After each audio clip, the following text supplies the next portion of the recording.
Politics now, and one last hurdle in the way of the Jubilee Alliance's march to State House is out of the way. A 5-judge bench unanimously dismissed a petition filed at the High Court seeking to bar Uhuru Kenyatta and William Ruto from contesting the presidency and deputy presidency, respectively, on integrity grounds. And as Sophia Wanuna reports, the issue of the court's jurisdiction was critical in the dismissal that now paves the way for the pair to vie for their respective seats.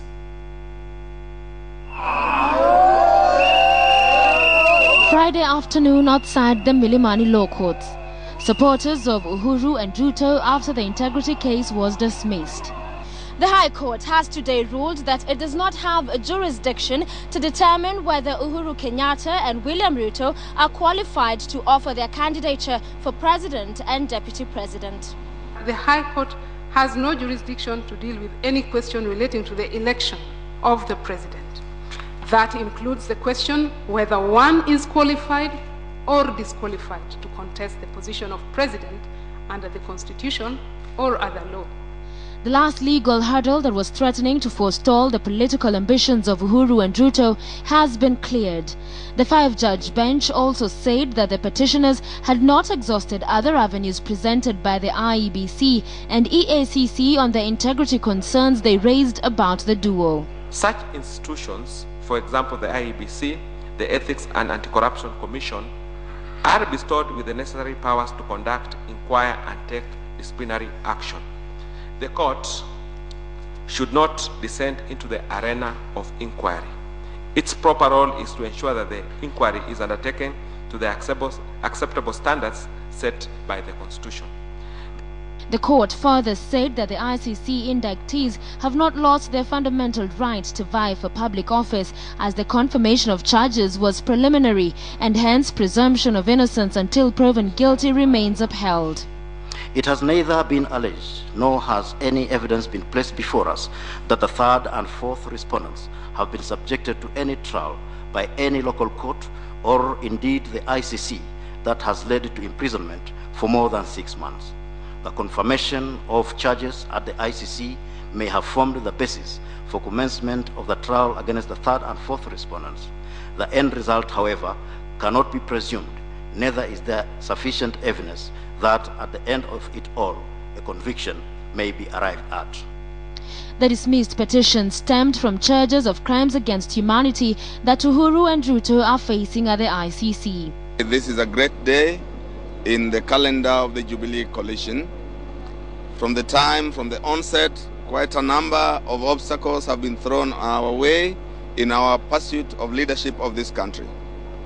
We are happy that we have now overcome the last obstacle, which was placed through connivance and collusion by our rivals, who had all along thought that by eliminating the Deputy Prime Minister, Mr. Uhuru Kenyatta, from the race, they would have shortcut to State House.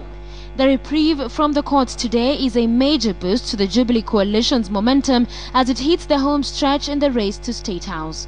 Sophia Wanuna, KTN. Well, a lot of anxiety unfolded during the day as to when the case will happen. It eventually happened, and these two have been cleared to run for the presidency come March 4th, when this will be done. Also, what happens there is the issue of the court's jurisdiction was critical in the dismissal that now paves the way for the two to vie for their respective seats. And this is a statement by Uhuru Kenyatta, and this evening the Deputy Prime Minister Uhuru Kenyatta has reacted to the court ruling in a statement like you see in your screen there, sent to newsrooms and signed by his Director of Communications, Munyori Mbuku. Uhuru says, and I quote, "I welcome the High Court ruling today. It has affirmed what we have always held. The people of Kenya, and they alone, have the power and the mandate to determine the leadership of this great country. Kenya has come of age, and the people of Kenya can never go wrong." End of quote. Well, this is a case, like I said, that has been continuing for long, and people have been waiting for it to happen, and it eventually happened, clearing the or paving the way for the two to vie for presidency and deputy presidency, respectively, come March 4th. And I now take you to James Smart, who has a panel there. James, I keep on saying a lot of anxiety. Was it? And who are you having tonight? All right, thank you, Eric. You're right on that anxiety bit, but that last hurdle has been cleared, and let's just make sense of it. And with me is Kibe Mugai, who was holding brief for one of the interested parties, and Charles Kajamo will be trying to making sense of this for us. Kibe, obviously you're happy, elated, and your client is extremely happy as well. Yes, of course, I'm happy. Yeah, I was part of the Jubilee team representing Uhuru Kenyatta, William Ruto, and the National Alliance, TNA. And the decision of the High Court has upheld most of our submissions and objections to those cases. So we are very happy. But more importantly is that we should celebrate it as a victory for the people of Kenya, for the simple reason that at the heart of this decision was really that the High Court judges ruled that the decision on who will be president and deputy president of Kenya is to be exercised by the people of Kenya and not through the courts. So for me, it doesn't matter that the immediate beneficiaries are people that we represented in court and the party I represented in court. It is also significant now and in the future that democracy has once again been vindicated by our courts. But what do they say to your opponents? You know, obviously your side is happy, but the people who feel and felt, and the people who took this case in court in the first place said, listen, these individuals have cases to answer. They have a whole track of things that they need to answer elsewhere. Let's talk about this integrity at Chapter 6 and put this into context. This was the first time this Chapter 6 was put into test, and it has ended this way. What do you say to those people who tonight feel this integrity case has just fallen flat of what we wanted as a country?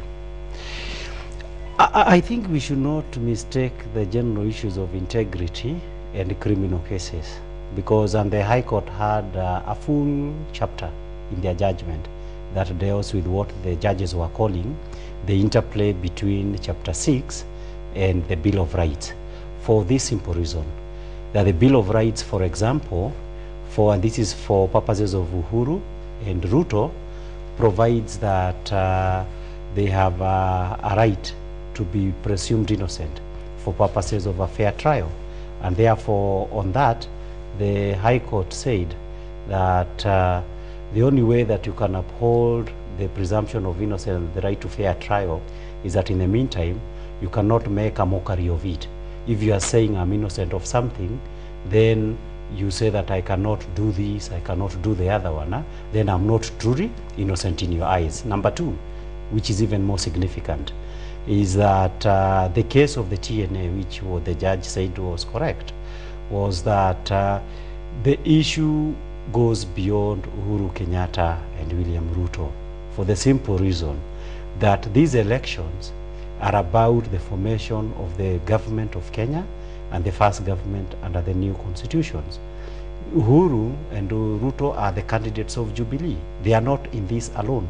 There is millions of Kenyans who support Jubilee, and the rights of Jubilee, had it been taken away, it would effectively mean that an easy victory would be handed over to their opponents. And in that regard, the court would effectively have decided who is the next president of Kenya. To the other side. And therefore, when you balance the two, the right of Kenyans to have a president of their choice vis-a-vis the unproven allegations of integrity. And this is a matter that is pending before trial. Sooner or later we shall know. Hang on to that thought. Charles, let me bring you into this conversation. And to the millions who are watching tonight and thinking, those distinctions that Kibe is talking about are not clear. Integrity Chapter 6 was very clear and simple. And tonight, what has happened in court has simply just taken us many years back. I think I agree to some extent with what Kibe is saying. Unfortunately, there's been a trend of trying to simplify Chapter 6, which is not a simple chapter, which is a chapter that deals with general principles especially. And to imagine that general principles trump specific rights that have been established and entrenched in the Bill of Rights, or even in other provisions of the Constitution. So I think what the court was doing was trying to clarify that Chapter 6 cannot be interpreted in a vacuum. It is part of the Constitution. It must be interpreted together with Chapter 4 on the Bill of Rights, even with the Article 236, for example, on the rights of people who are found, who are being challenged with some disciplinary process to have a fair hearing. So I think what the court was doing was trying to make sense of all these competing claims, and it thought that ultimately the petitioners had not exhausted the mechanisms of Ethics and Anti-Corruption Commission. They're not exhausted the mechanisms of IEBC before coming to court. I do admit that there are some spectators who feel that the court ran away from the problem by seeming to say that it doesn't have jurisdiction to deal with the issue. But those who keenly followed the judgment will discover that indeed the court actually examined all the issues that had been raised by the petitioners. And such as what is the threshold then of integrity as where we are right now? What is that threshold that we say today, if you, Charles, give an example, if you're accused of stealing a chicken in your village, can you run for public office? I want to say this. Imagine that we go to an elections without Uhuru or Ruto or Raila or Kalonzo or one of the current people, and you have Mr. Kipkoech, who is the president of this country, and he has a rival called Mr. Kamau, and he doesn't want Mr. Kamau to run for office. It's very easy for him to trump up some charges and charge Mr. Kamau and say, now you need to step aside until this case is finished. So what do we need to do? So basically, if there is a legal process, you must allow it to continue to completion. If it is a criminal process, it must conclude before you can make conclusions from that process. Kibe, we need to close it on, but finally for you, was this a win for the country? Was this a win for the Constitution? Would we, 10 years from now, would we look back and say this was a good moment for our country in terms of moving forward?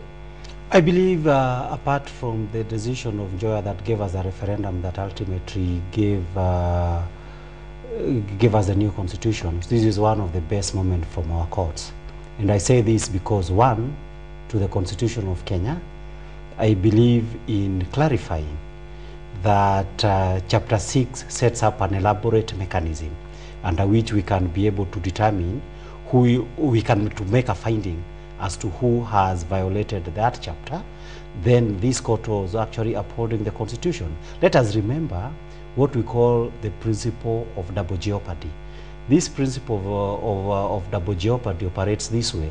You cannot say today that the Hague Court will decide whether Ruto and Uhuru are guilty or not, and at the same time sit at some corner and say that they cannot run from office, and yet the Hague Court may decide to the contrary.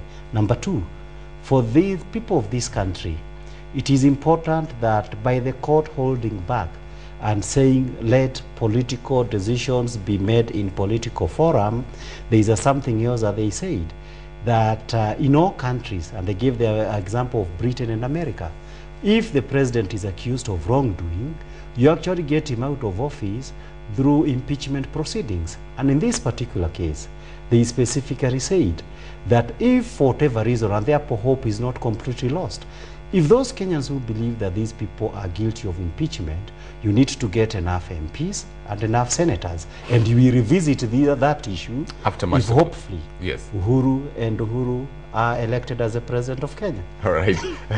Let's leave it at that. Charles, final thoughts for you. Is this it for us? Integrity, we've set the standard, it's a precedent. You're happy with it? I would like to say that Article 73 of the Constitution, which underpins the whole issue of integrity, sets a different test for selected or appointed officers and for elected officers. And I think the standards for appointed officers were not in issue in this particular case. The question was, in the case of election, should we have the Kenyan people make the last decision or not? So I think the court has made an attempt in resolving that question in favor of the Kenyan people. I don't think this is the last word on this issue, because we know that the Ethics and Anti-Corruption Commission and the Electoral and Boundaries Commission did not undertake any serious scrutiny or investigation on issues of integrity of the candidates. So what we hope is that in future, that process will be done and then will enrich the court process if future challenges are made in subsequent elections. All right, Charles Kanjama, Kibe Mungai, thank you both for helping us to understand this issue. And as you've both said and clearly, this is not the last word on this issue. Back to you, Eric. Thank you very much, James Smart, coming to you live from our city center studios, and you've heard it from them and the panels after the integrity ruling that it's not the last word. Now, InfoTrack